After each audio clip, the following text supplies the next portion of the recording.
So I've made it to the lake. Currently it is 1:40 p.m. I am, water temp is 51 degrees. Outside it's probably high 60s, low 70s maybe even a little bit colder than that. I don't know. It's been a lot colder. This is actually a pretty decent day. The water was cooler though this morning. But anyway, we're headed over to this bank. All of that behind me is like weeds, and it's just, there's nothing there. So we're moving to the other side. I'm throwing a mini banger at the moment. So yeah, I'm gonna finish up my Wendy's 4 for 4. That is the move if you're going to Wendy's. Pick up the 4 for 4, then just increase your drink size. You got it in the money.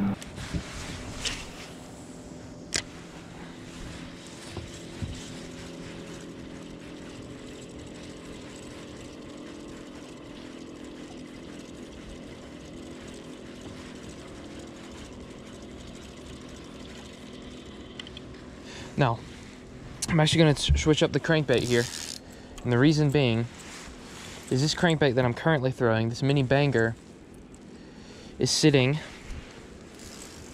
2 to 5 feet. I want something a little bit more shallow than that. I mean, a little bit deeper than that. Alright. Put this bad boy back in there. What do I want to rock with? 3 to 7 feet, or get a big boy, 8 to 12 feet. I'll go with the chartreuse here. This is the big banger, so you can see the difference in between these two, mini banger and big banger, or the grande, or whatever the regular banger is. I don't know. Maybe this is the no, this is the grande. That's the regular banger. Chartreuse, black back. That's what I'm gonna throw. So tie this on. So grab my line. Now, since I have a fluorocarbon leader on here, what I throw with fluoro is basically just a clinch knot. I think it might be called like the improved clinch knot or something. And that is a properly tied clinch knot there. Once again, I'm throwing a chartreuse. I think this is the grande banger.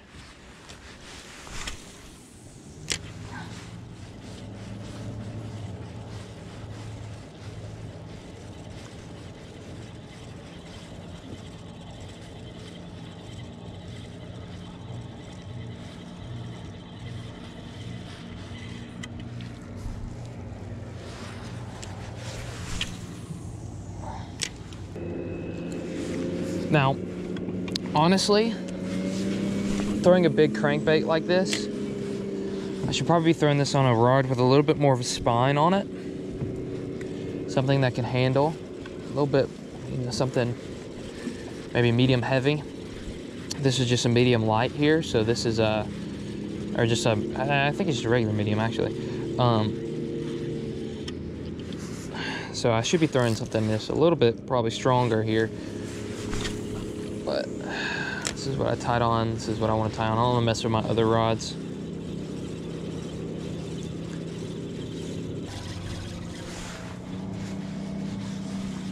And I've got Speed Racer over here that I'm doing laps around the lake for God knows what reason. Driving me up the wall and down the other side. I'm telling you, he's gonna be seeing circles for weeks. How many times he's gone around this daggum lake. I don't know what in the world he's testing his boat for, unless he's trying to cross the Atlantic.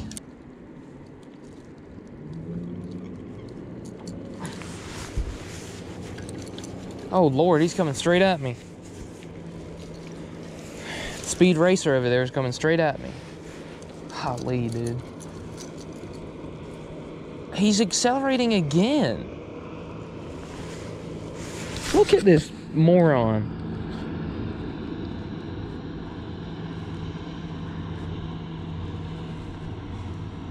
I mean, he's been flying around this lake. I'm so serious. Like, what are you doing?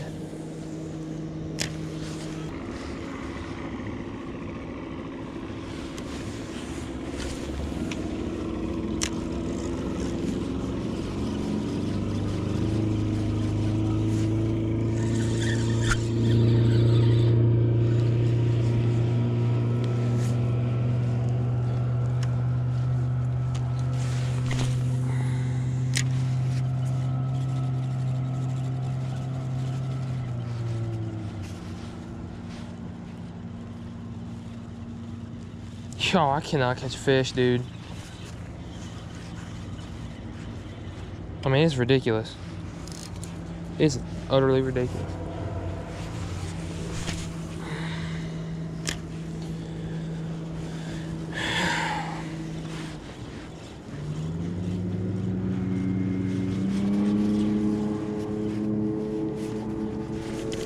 Yes, yes. First fish of the day, let's go.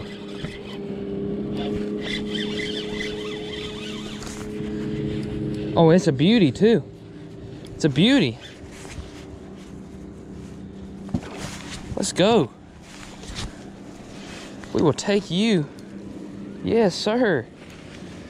Oh my gosh. First fish in the daggum boat of the day. Finally broke it.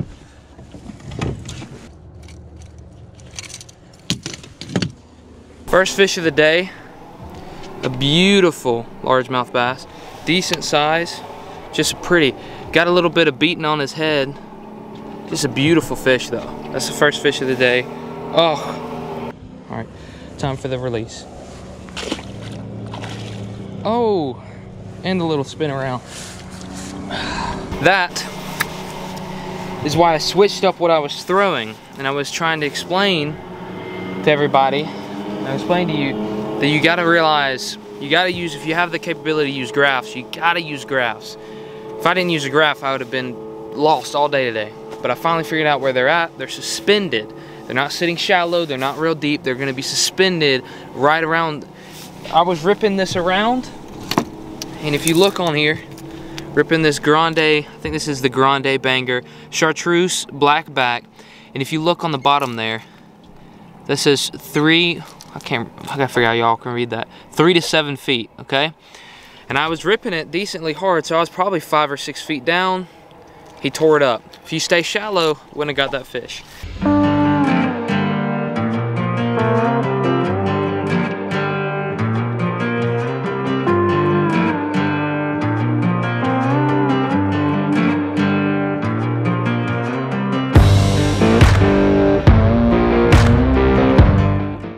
Look at that hawk.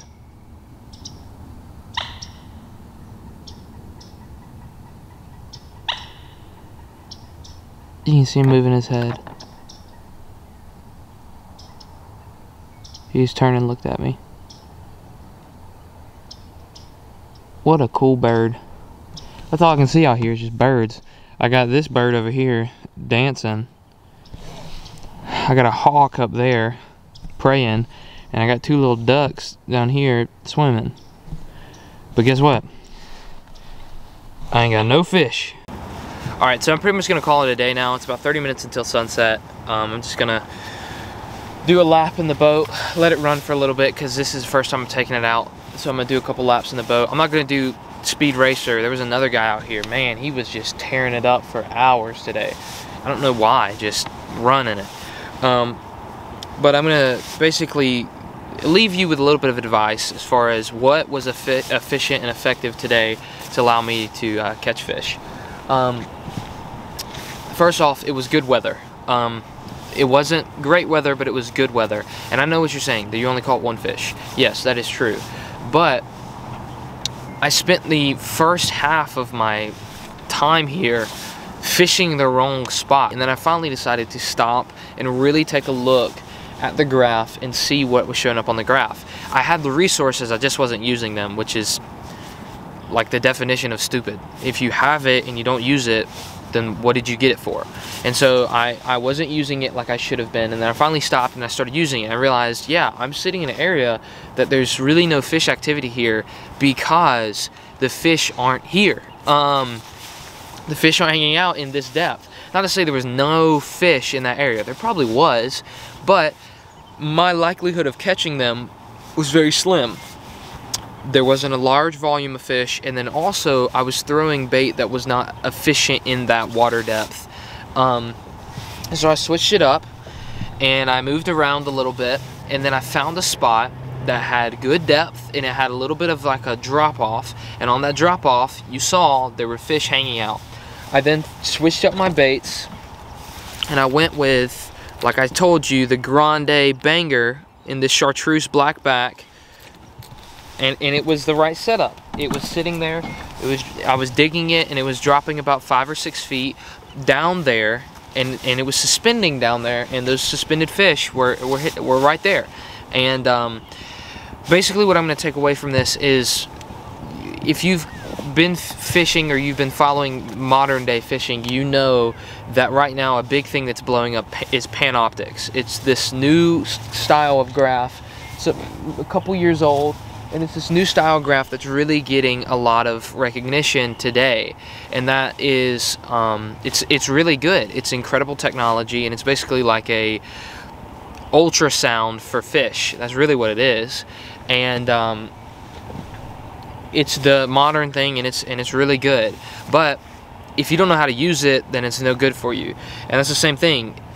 These graphs that I'm rocking, which are some Lowrance, they're the bottom of the barrel Lowrance that you can get, but I know how to use them, and I learned how to use them better today. I already had an idea, I just wasn't using them properly. I just wasn't looking at them. I had them, I just wasn't looking at them, which is a bad habit of mine. And it's because a lot of the times whenever I fish, I'm fishing from the bank, and I'm not thinking, I don't have a graph or anything, so I'm just fishing from the bank and I'm watching the water, and that's all really good and helpful and efficient, and it makes you better. But this resource, which is graphs, will also make you better. So what I would recommend is, if you're gonna get graphs, whatever you go with, just know how to use them, and when you have them, use them.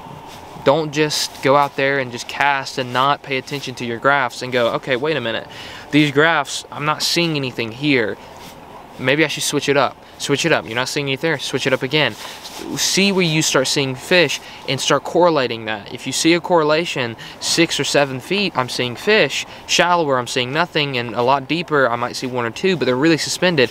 Then start throwing something that will get the bait in front of the fish's eye. You don't, ideally with fishing, you don't want to make the fish to work harder than they have to, because what you'll find is that really aggressive fish, it doesn't matter if it's right in front of them or 20 feet away, they're going to be aggressive. But lethargic fish, fish that don't care to go after bait, that aren't going to go out of their way, they're only going to hit it if it's right in front of them. So if you can put bait all the time right in front of fish, you're going to greatly increase your chance of nailing something.